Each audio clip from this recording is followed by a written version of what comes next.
Hello everybody, it's Daniel. I'm back again. This time I've got everything set up. This is going to be a little bit longer video this time. I hope y'all can hear everything I'm saying. Try to keep the mic near my voice. I got this heater going and this heater's keeping me warm right now because it's pretty cold.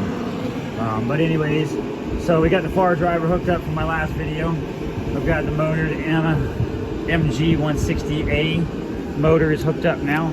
Avoid the tape situation. I got it on there because I'm mocking it up. So this video is going to be basically on anyone who wants to know how to hook up the wires. So I'm going to pause it here, not pause it, but I'm going to set it right here for a second so you can see this diagram. And if you need to pause it, you can. This is the wiring loom that comes from the controller unit. It tells you every single wire, what it is and everything. They pretty much give you a good breakdown of everything. Here's this one, it's the other side. Like I said, you can pause it if you needed to. Okay, and then this is this one. And I'm just going to go over what everything is basically and how I hooked it up. That way you can see further of what color the wires are on each pigtail, which wire went where, stuff like that.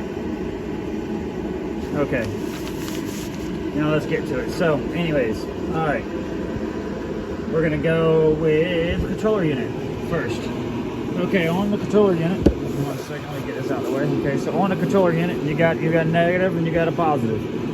Then you also have a negative and positive. You're going to come off of your wiring harness itself, which is at the end of the loom, wiring loom, where your 12-volt inverter is. This is your 12-volt inverter, so you're at the end of that wiring loom, you're going to have a 12-volt inverter plug, and that's where your negative and positive is going to be. You want to have those hooked up to the controller unit. This is the 3-stage wires. Green, blue, green, and yellow. They're all coming from the motor. Okay, this does not have a Hall sensor, but this does have a magnetic field sensor, so you have to make sure that's hooked up. I'll show you what those wires look like. Okay, remember you can always pause this if you needed to. Alright, so that's the magnetic field sensor wire. Alright, this here is your Bluetooth connector. So you can connect external Bluetooth to it and have Bluetooth for your app. These two here, I found on this wiring harness, these two are for Hall sensors.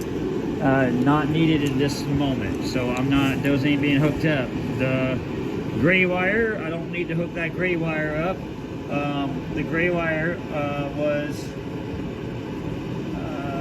high brake, that's my high braking. I'll have to find out what that is exactly, but going through these wires here. So you got your 1, 2, and 3 stage modes. This is your mode switch here. Okay, these two switches I don't use. These two pigtail ends don't get used. The orange goes to the yellow.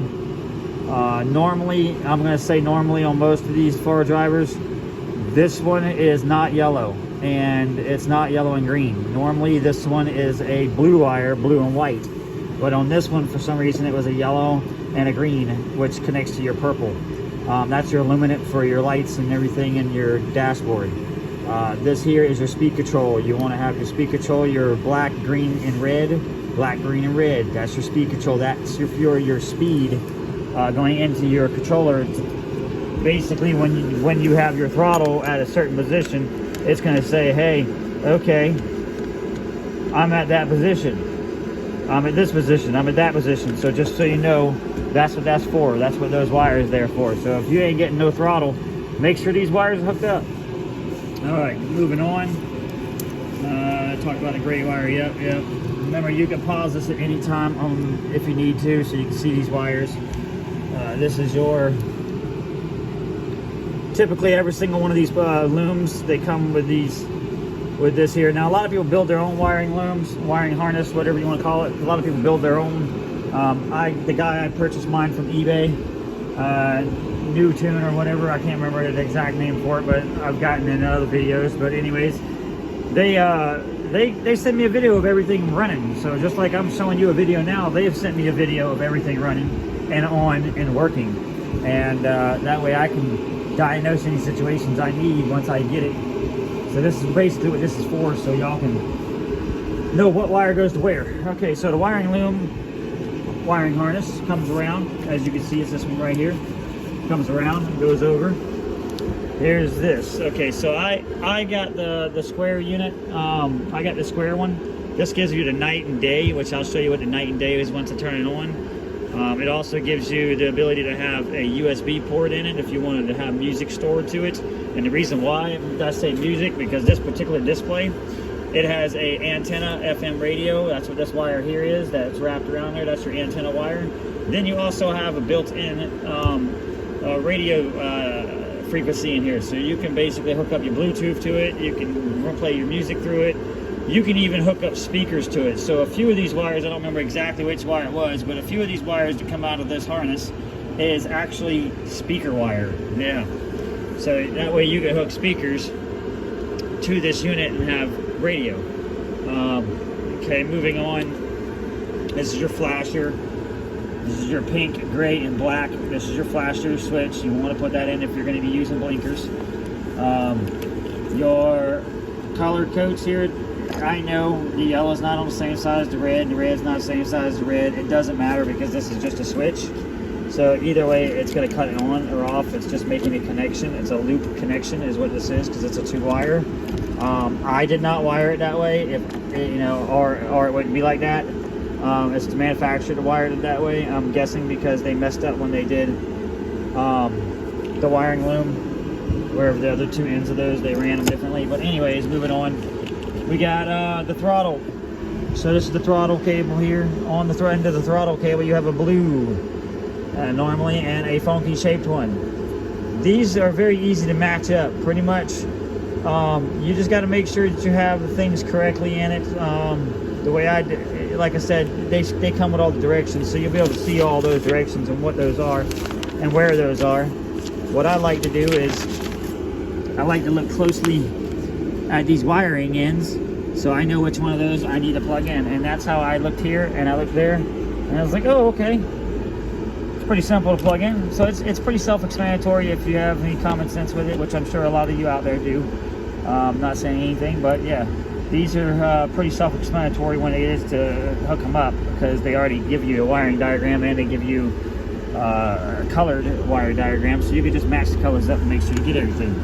Moving on to the next one, this is my left and right blinker horn high and low switch, which of course I told you I'd be showing you what's going on with that high and low switch in a minute. Alright, so got my 72 volt 40 amp hour 450 amp battery peak and 150 BMS inside. So got all that done. It's all hooked up this whole time. I'm going to go over here, show you what I got here. Give me 1 second. Just kind of fixing up stuff here. So on this tripod I got. All right. So I'm going to set you down for a few seconds here while I crank this on. Okay, here's the switch. Display over there.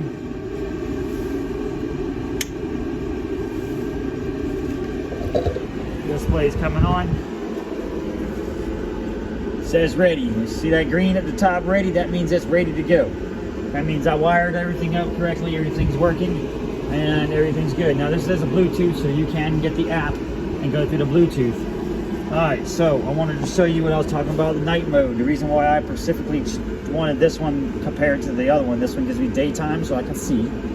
And then when you have the lights on, the lights, your parking lights and your regular lights on, you have to have those on for this to happen. Okay, it's still white. Now I'm going to switch it from low beam to high beam. Night mode. Now, of course, I wish it wasn't like that where it was low beam, high beam. I wish it was on whenever I turn the lights on. It would automatically come on. But it only comes on when it's in high beam, not low beam.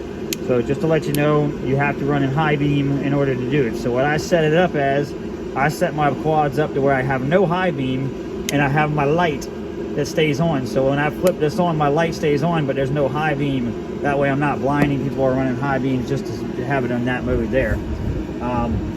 Moving on, I got everything connected so you can see everything here. All right, let's see what happens here. I'm gonna give it a little twist. Trying to figure out which way I need to twist it here. Now ambulance number 1.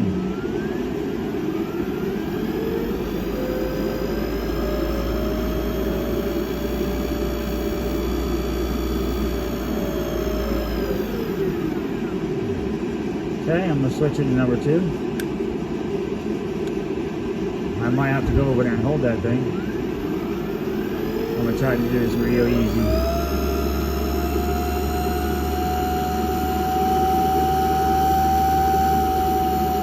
Now I can't twist it real good because I'm doing this in one hand. Alright, so there's, you want to see it. I'm going to set you down right here. I hope y'all can still see all of that. Put it in third mode because I need to be able to hold this when I do this. It's got a lot of torque.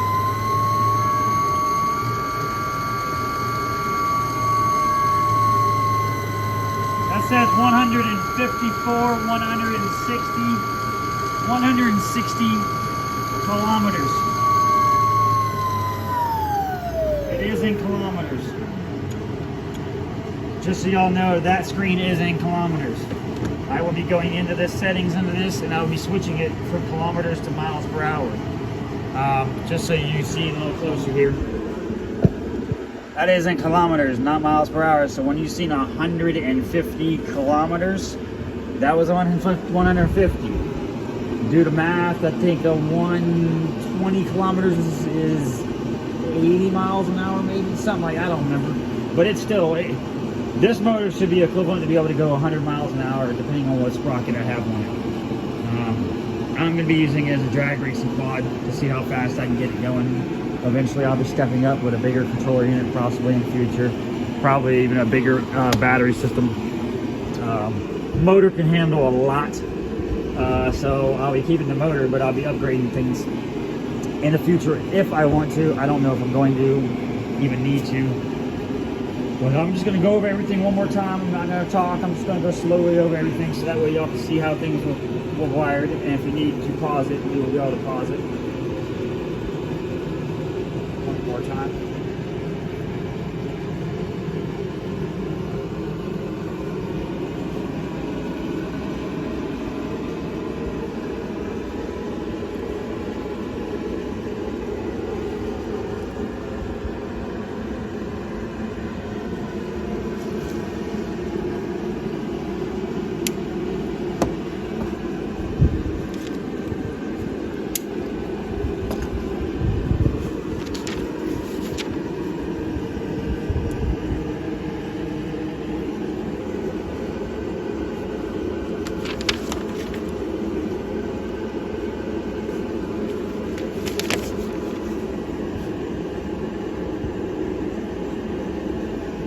Alrighty, well, thanks for watching. I hope this video helps anyone out there that needs to know how to wire these things up. And if you have any questions about it or anything, if I can help you, I will. I check my comments at least once every day, if not every other day. I check my comments, so if you need any help with something, if you like, subscribe, and throw a comment in there, I will try to answer your question for you if I can. And if I cannot answer your question, most likely there's probably somebody in the comments that can help you with how to wire it or any kind of questions you need also. So please leave a comment and share with your friends. I need to get that 1,000 subscribers plus. Thank you. Thanks for watching.